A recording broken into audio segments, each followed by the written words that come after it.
Wadi alias Anton alias Safety alias Indra alias Abdul Rahman alias Heru. Saya lahir di Bandung tanggal 13 September tahun 1992. Saya lulus dari Pondok Pesantren Darus Syahada pada tahun 2011. Saya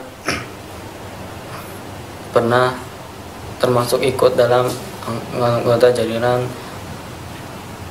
Mujahidin yang di kota.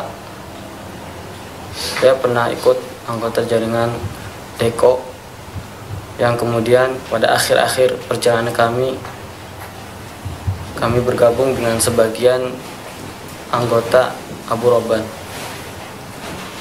Kami melakukan amaliyah yang ada di kota Indonesia ini dengan tujuan untuk i'lai kalimatillah, untuk meninggikan tauhid Allah di muka bumi ini.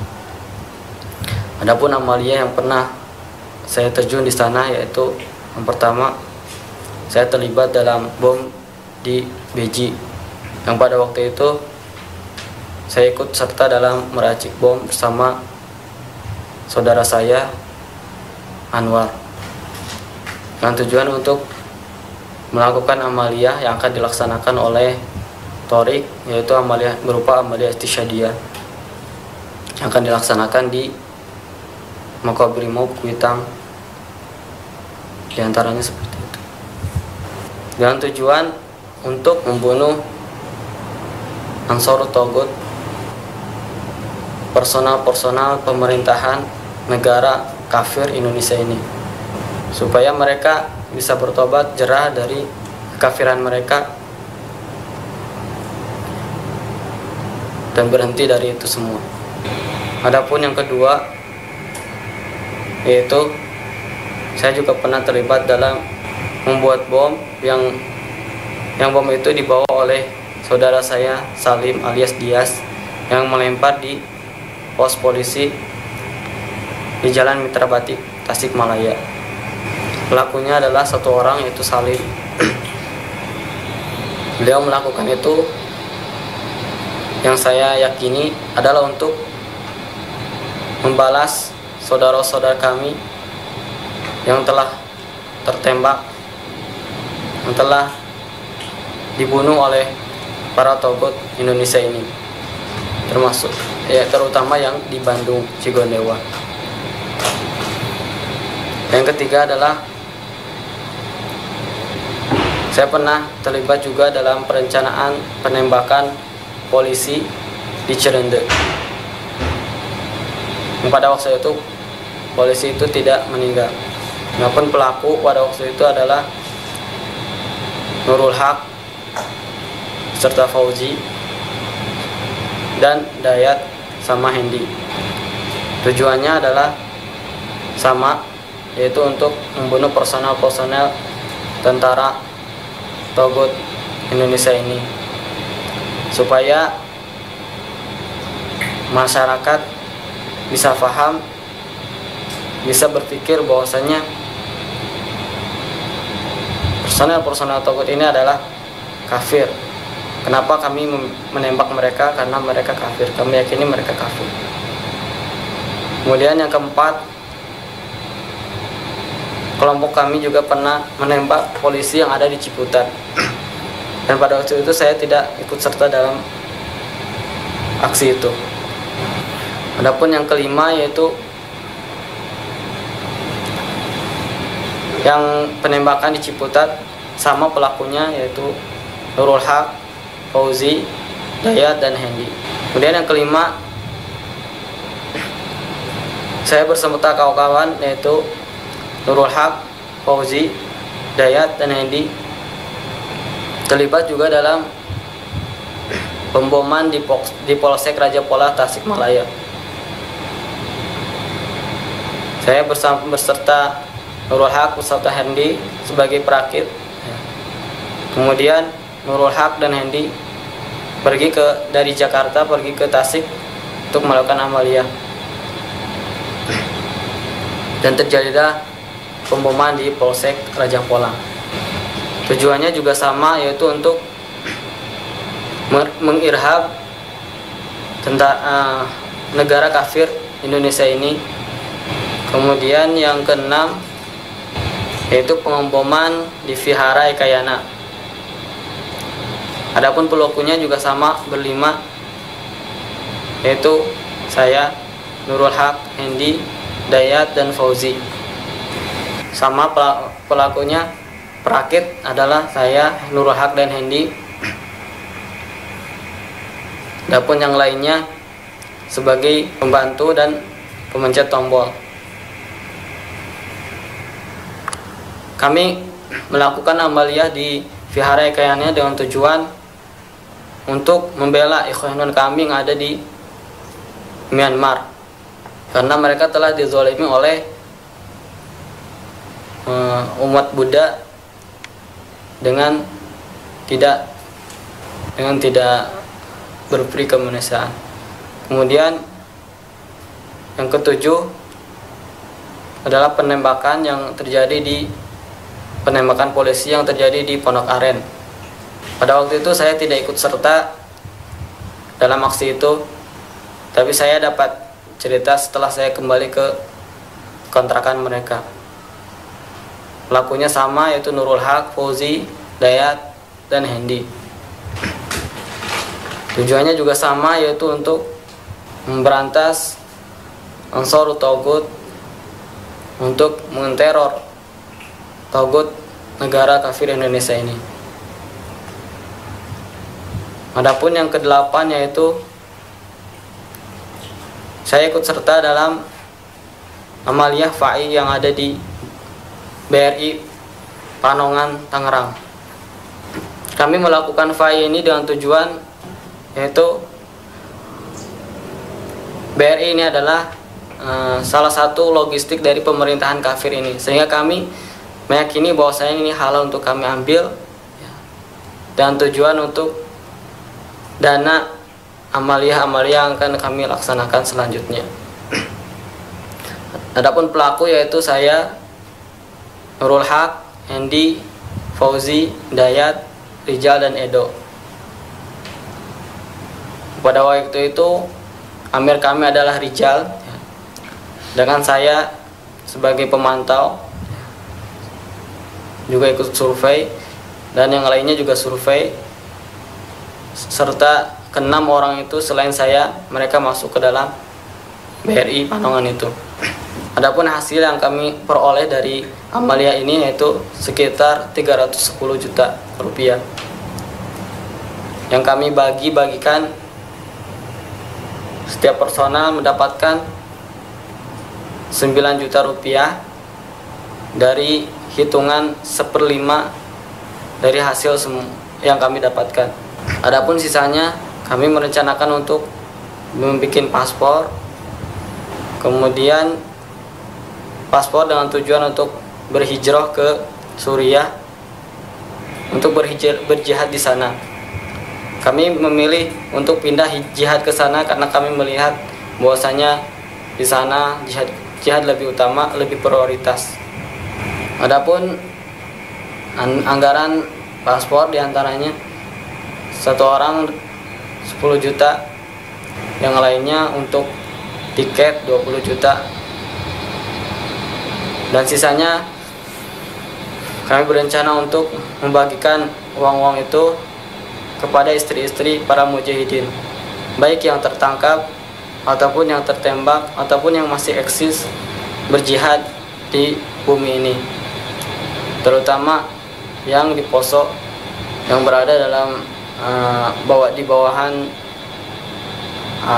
saudara kami Aka Santoso di wilayah Mujahidin Timur Indonesia. Ya, itu sekian dari saya. Assalamualaikum warahmatullahi wabarakatuh.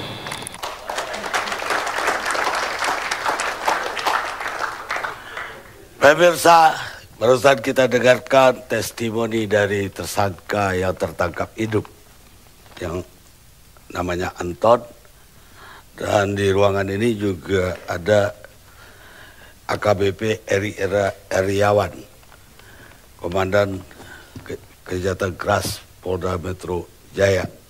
Saya dengar Anda yang menangkap si Anton ini. Bisa Anda ceritakan kronologisnya sampai dengan Ciputat? Terima kasih Pak Karni. Assalamualaikum warahmatullahi wabarakatuh. Selamat malam, salam sejahtera bagi kita semua. Kita yang nangkap itu adalah tim Pak Karni, tim gabungan dari Polda Metro dan Densus 88. Ini adalah perjalanan atau rangkaian yang panjang dari beberapa kejadian sebelumnya. Yang pertama itu pada tanggal 27 Juli 2013, penembakan di Cirende terhadap anggota lalu lintas Polres Jakarta Pusat. Karena Tuhan sayang itu cuma tembus dan tidak meninggal dunia sampai sekarang. Kemudian yang kedua pada tanggal 4 Agustus itu bom Vihara Ekayana. Kemudian yang ketiga adalah tanggal 7 Agustus 2013 itu penembakan di Ciputat, meninggal dunia, anggota polisi juga, Ustadz. Kemudian yang keempat itu adalah tanggal 16 Agustus 2013, 2 anggota polisi kita gugur. Nah kemudian dari Pak Kapolda Metro Jaya itu membentuk tim gabungan dengan dibantu oleh kawan-kawan dari Densus. Kita berangkat dari TKP. Di TKP itu kita temukan darah-darah atau sisa-sisa, karena pada saat kejadian tersebut si mobil Avanza yang digunakan itu menabrak pelaku yang kita ketahui kemudian itu adalah Nurul Haq.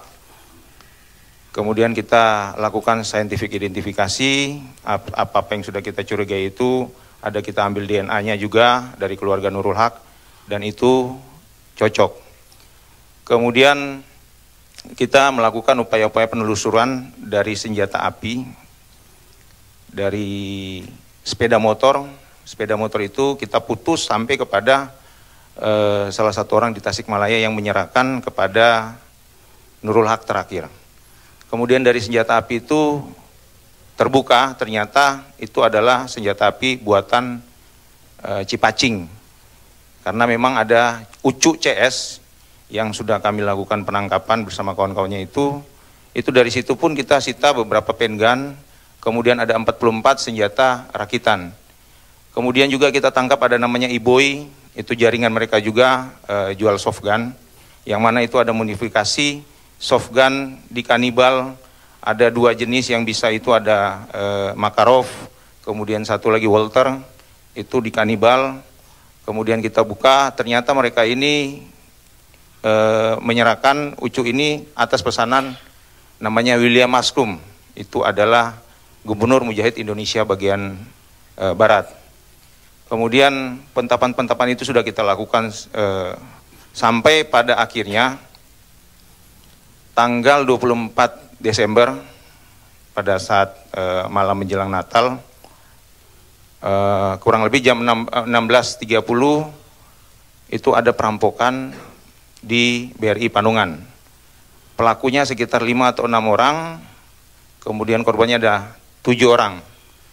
Jadi mereka melakukan masuk, kemudian tellernya itu dikotok kepalanya pakai senjata sampai pingsan, kemudian naik ke lantai 2 kepada kepala unit BRI-nya, lalu di bawah ada lagi 2 perempuan sama anak kecil.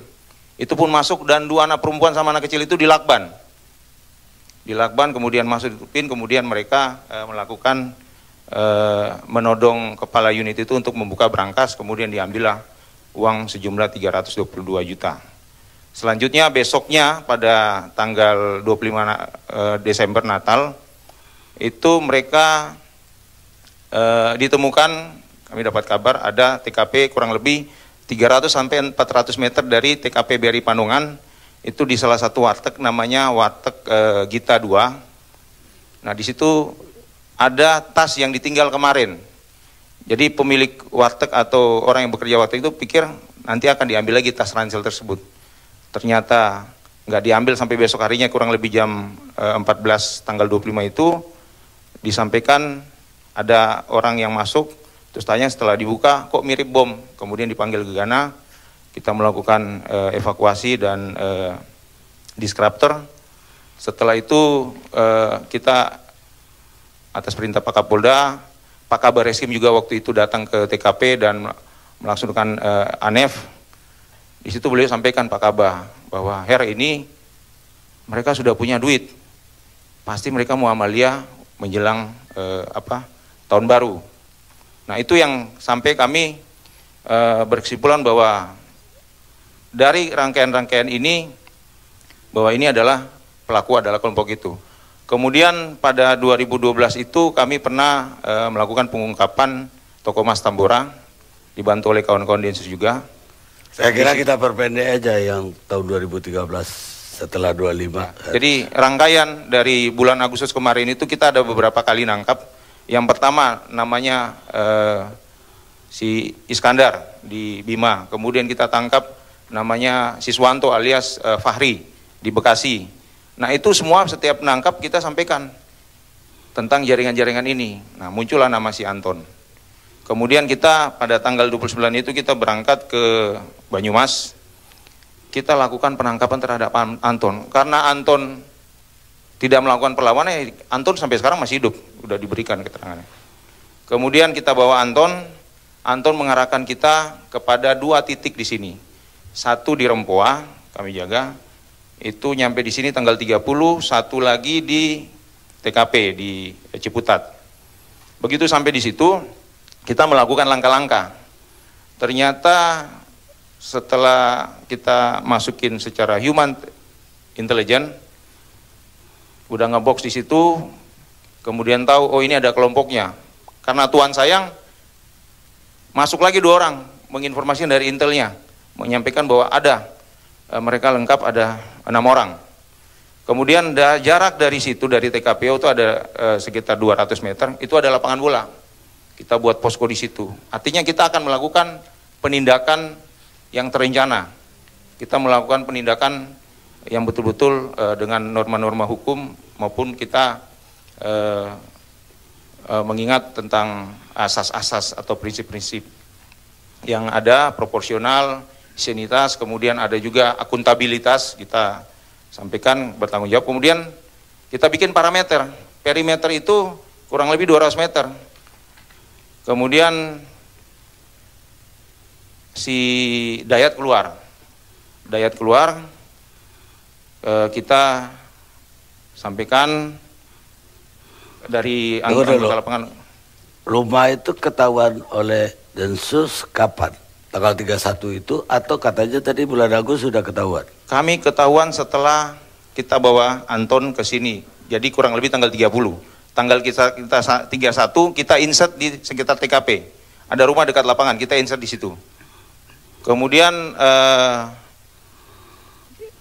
Dayat keluar, dicegat sama anggota memang di gang situ sudah ada yang menjaga 2 orang. Kemudian dicegat, ada 3 orang berarti ada dicegat oleh si korban dari anggota kita yang kena tembak oleh Dayat, itu namanya DS ya, anggota kami. Kemudian dicegat tetap juga ditabrak kemudian ditendang oleh si Dayat. Mereka berdua, Dayat yang di depan, satu ada saksi di belakang. Dayat kemudian menendang dan menembak, anggota jatuh, anggota karena ditembak membalas tembakan. Kemudian saksi yang lain kita amankan, tidak apa-apa, sampai sekarang masih ada. Kemudian perkenannya rekoset. Dari tubuh Dayat sendiri kita temukan 3 senjata, 1 senjata tajam, 2 pen gun 38 kaliber 38, kemudian 1 Glock, Senpi pistol rakitan, ada amunisi 6 peluru. Nah itu prosesnya. Setelah Dayat aja membawa 3 senjata maksud Anda? Benar. Dan menembak polisi? Dayat sendiri ya. Dayat yang menembak sendiri. Baik, setelah ini saya mau tanya, kenapa sampai 8 jam penyerbuan baru, kenapa tidak dilakukan gas air mata segala macam? Kita rehat dulu sejenak.